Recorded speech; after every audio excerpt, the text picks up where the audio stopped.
Korea is located on the eastern side of the Eurasian continent. It has a long history. Fluorescent and high magnetic analyses indicate some volcanic fossils may be from as early as 300,000 BCE.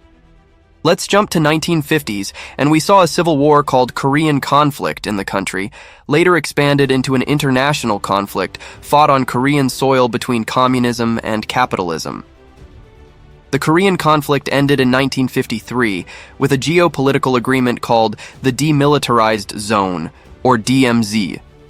The DMZ divided the peninsula by separating North Korea, Democratic People's Republic of Korea, from South Korea, Republic of Korea. The DMZ is 2.4 miles wide and centers on a demarcation line that extends for 151 miles between the Yellow Sea and the East Sea. The DMZ represents a strange combination of peace with tension. There's an uneasy tension between the opposing combat-ready forces of North and South, who still face and intimidate each other across the zone. South Korea divided itself politically into 9 provinces and 6 special cities. North Korea divided itself politically into 9 provinces and 3 special cities. The entire landmass of the Korean Peninsula measures 84,565 square miles. The DMZ division allocated more territory to the north, 47,541 square miles, than to the south, 38,024 square miles. Population in the south is estimated 51.78 million, and population in the north is estimated 26.16 million. Before we proceed, kindly return the favor and give this video a thumbs up. Subscribe and activate the bell notification feature to stay up to speed with all we have in store for you. South Korea's capital, Seoul, is the 4th largest urban center in the world. It has crowded, bustling streets, skyscrapers, subways, industries, grime, smog, and almost 10 million inhabitants, most of whom live in lofty apartments that resemble thousands of beehives surrounding the central city. Pyongyang is the moderately sized and meticulously clean capital city of North Korea. Both of these cities are located near the western coast and along rivers that flow into the shallow Yellow Sea.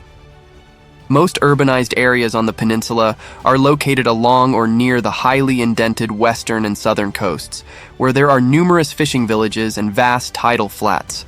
Modern Korean engineering and ingenuity have overcome many natural obstacles to ocean commerce along the shallow coast of the Yellow Sea.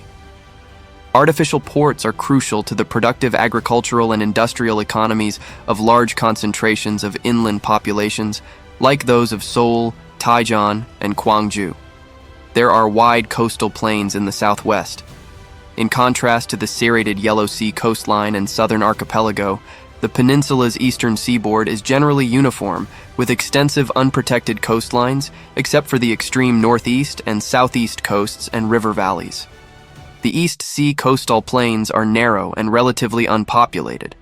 Although East Sea coastal waters are much deeper than those of the Yellow Sea, there are few natural deep-water ports. There are so many mountains on the peninsula that only 1/5 of the land can be cultivated. The rest is too high or steep. Most of the mountainous terrain is located north of the DMZ, where there are few farmable plains. The few remaining dense forests are located in the far north. These rugged regions are sparsely inhabited. The highest mountain chains are found in the far north. They also extend southward, running parallel and close to the peninsula's eastern seaboard. The Korean Peninsula, together with many of its southern offshore islands, forms a nearly complete land bridge from Chinese Manchuria, in the northwest, to Japan, in the east. The southern tip of the peninsula is only about 20 miles from Japanese territory. Korea's strategic location between China and Japan explains a great deal about the political, economic, and cultural history of East Asia. Korea has a surprisingly diverse climate. One of the outcomes of the peninsula's mid-latitude location is its seasonal climate. There are very distinct temperature and moisture patterns for each season. Spring is short and characterized by the sudden onset of warmth, melting the snow of the long, cold Korean winter, particularly in the north. As the snow melts and harsh March winds subside, the brown hills and plains suddenly turn green. The rainy season begins in late June or early July. Summer is very hot and wet, particularly in the South Korea. These conditions are typical of a summer monsoon all East Asian climate. The seasons do not manifest themselves in the same way everywhere on the peninsula. Because of the peninsula's north-south orientation, the differing heights and positions of mountains and plains, and the varying distances of inland locations from the surrounding seas, seasonal conditions can be very different in various areas. North Korea has been ruled by one of the world's longest-running dynastic dictatorships. 3 generations of the Kim family have ruled with absolute authority, using heavy repression and a system of patronage that ensures support from elites and the military.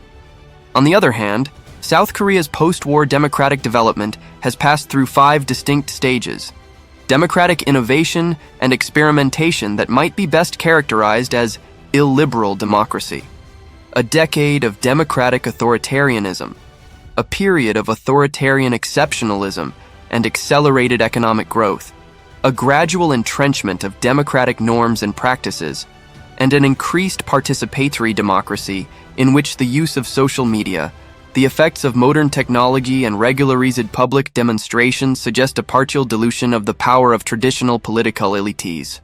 North Korean military is made up of an estimated 1.2 million active personnel, including large number of special operations forces and paramilitary personnel. The military itself has a general political bureau staffed by political commissars who receive instructions from the party's OGD. The state security and the national police also have their own political directors. The military and the ruling party are fused very closely. The military's primary responsibility remains safeguarding the security of the nation. South Korea also maintains a large, well-equipped armed forces establishment consisting of Army, Navy, and Air Force branches. South Korea's main military objective is to deter an attack by the North. Civilian intelligence gathering and other non-military matters of national security are the responsibility of the National Intelligence Service. Military intelligence is handled by the Defense Security Command. The Korean National Police Agency combines standard police duties with responsibility for counteracting communist infiltration and controlling civil disorders. North Korea is among the world's poorest nations, with widespread malnutrition. Its economic activity centers on mining and manufacturing, as well as agriculture, forestry, and fishing. As heavy international sanctions intensified North Korea's isolation, the economy grew at its slowest rate in over a decade in 2018. North Korean leader Kim has tried to stimulate growth by instituting slight changes and relaxing rules, including the liberalization of domestic markets, but the people of North Korea are still in economic turmoil. The South Korean economy has grown remarkably since the early 1960s. In that time, South Korea transformed itself from a poor agrarian society to one of the world's most highly industrialized nations. This growth was driven primarily by the development of export-oriented industries and the abundance of highly skilled and educated labor fostered by strong government support. Government and business leaders together fashioned a strategy of targeting specific industries for development. The first targeted industries were textiles and light manufacturing, followed by such heavy industries as iron and steel and chemicals.